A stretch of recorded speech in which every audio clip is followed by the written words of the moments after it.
Bienvenue à cette série Au milieu d'eux.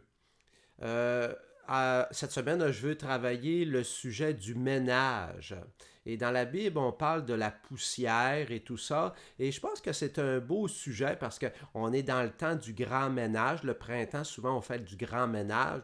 Puis je trouvais que c'était important de faire un lien avec le grand ménage qu'on fait dans notre vie de tous les jours, mais le grand ménage qu'on peut faire aussi dans notre vie intérieure, notre vie personnelle.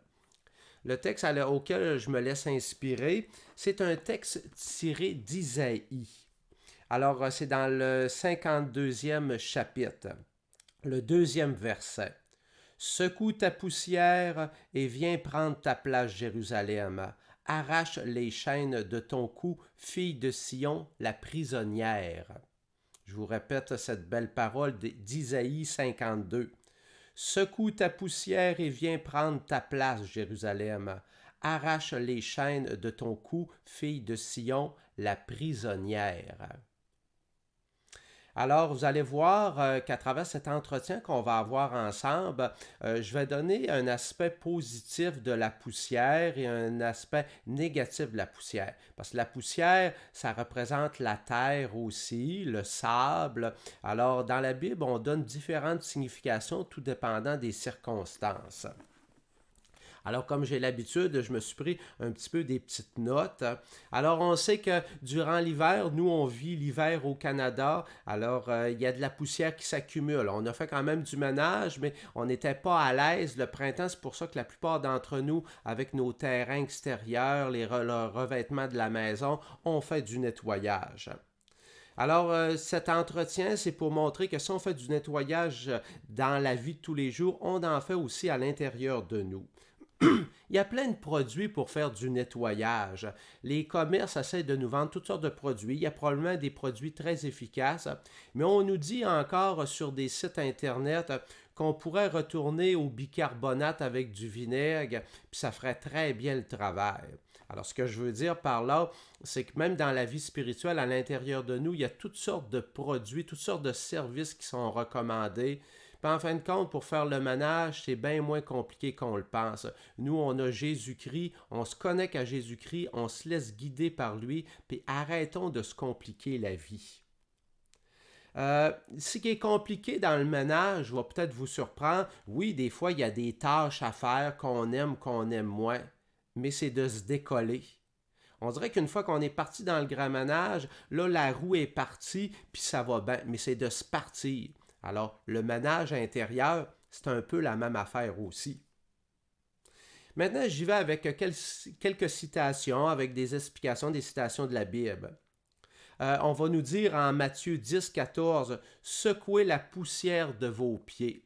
Alors vous en souvenez, hein, les disciples vont rendre visite à des personnes, puis Jésus disait, si vous n'êtes pas bien accueillis, secouez la poussière. Alors, traînez pas des affaires avec vous autres, soyez pas négatifs, passez à d'autres choses. Est-ce que toi, tu es capable de secouer justement la poussière quand il y a des affaires qui ne font pas ton affaire? De la poussière, il retire le pauvre, dans 1 Samuel 2, 8. De la poussière, il retire le pauvre. Alors la poussière, c'est la simplicité de la vie. Alors Dieu, il dit qu'il vient s'occuper du pauvre.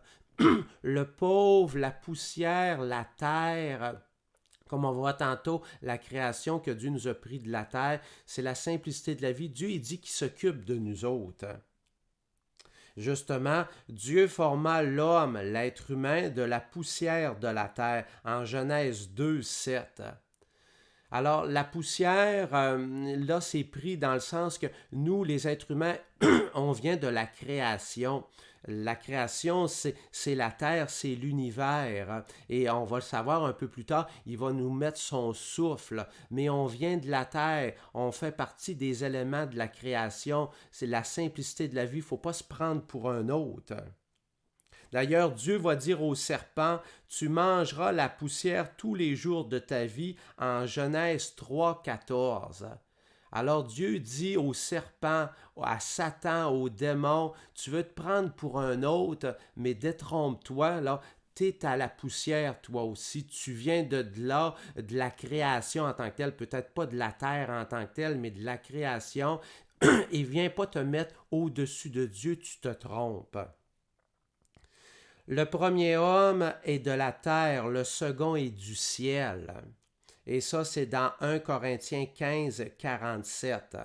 Alors, quand on nous dit aussi que le premier homme est de la poussière, de la terre, alors on fait partie du matériel, mais le second, qui est Jésus qui a ressuscité, ben justement est ressuscité pour aller dans l'au-delà, le monde de l'invisible, le monde de Dieu, et on est destiné à aller là. On n'a pas à nier nos origines, étant donné qu'on a un corps, qu'on est matériel, mais Dieu veut plus pour nous. Il veut justement nous faire passer d'un état à un autre état. La multitude de tes ennemis sera comme une fine poussière, en Isaïe 29, 5. Alors le Seigneur le dit encore, que même les tout-puissants aux yeux de Dieu, ils sont poussière. Et que je vous le disais, le mot poussière, c'est positif, c'est négatif. Poussière, encore une fois, qui veut dire la même affaire que la terre, que le sable. C'est différents synonymes.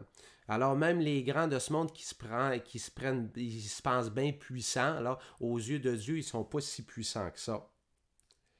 Toute chair périra soudain, l'homme rentrera dans la poussière. En Job 34, 15. Alors, dans cette lecture, on nous rappelle que même si on a des beaux talents, Dieu nous a donné des caresses. Il faut regarder l'origine. On n'est pas Dieu. Alors, parce que c'est la grande tentation de se prendre pour Dieu. Alors, le texte de Job vient nous replacer, de dire, quand tu fais du ménage dans ta vie, remets-toi à la bonne place. Oui, tu as des belles qualités, tu es capable de faire des choses, mais tu n'es pas Dieu, tu n'es pas supérieur à Dieu. Leur souffle s'en va, ils rentrent dans la terre. En psaume 146, 4. Ça dit un petit peu la même affaire encore.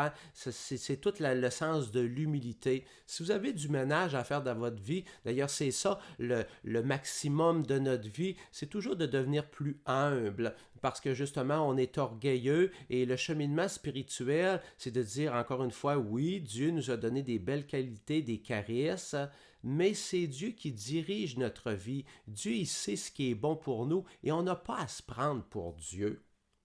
Réveillez-vous et tressaillez de joie, habitants de la poussière, en Isaïe 26, 19. Alors Dieu nous dit que même si on vient de la création, Dieu il dit réveillez-vous, tressaillez. Alors le message de Jésus quand Jésus est venu, il nous a dit qu'on était plus grand que du matériel. On est destiné à une grande mission, puis justement à s'unir avec Dieu. Quand justement on va décéder ici sur terre, on va faire un passage et Jésus par sa résurrection nous a montré la route à suivre. Alors, on n'est pas juste du matériel, parce qu'il y a des gens qui pensent qu'on est juste du matériel aujourd'hui, mais on est bien plus que du matériel, et c'est Dieu qui va tout faire revivre, tout ça, tout ce qui est beau à l'intérieur de nous. Et enfin, je terminerai avec cette autre parole, ta postérité sera comme la poussière de la terre, le sable de la plage. Je ne sais pas si vous avez déjà essayé de calculer les grains de sable qu'il y a sur une plage. On ne peut pas calculer ça, ça fait comme pas se calculer, c'est quasiment infini. Alors Dieu prend souvent aussi cette comparaison en disant qu'il veut que toute la terre, que toute la création lui soit fidèle. Il dit qu'il y a une multitude de personnes. Imaginez-vous, là, depuis qu'il y a des gens qui existent sur terre, puis il va en exister encore pendant un certain temps, ça fait du monde. Là. Alors Dieu, il dit que tout ce monde-là, il voudrait les avoir avec lui. Puis c'est un nombre incalculable de personnes. Puis faites-vous-en pas au ciel, il y a de la place en masse, il ne manque pas de place. Alors, je te souhaite de faire du beau ménage dans ta vie, peut-être dans ta maison, parce que comme on disait, c'est le printemps qui arrive, mais fais surtout du ménage à l'intérieur de toi. Prenons maintenant quelques instants de silence.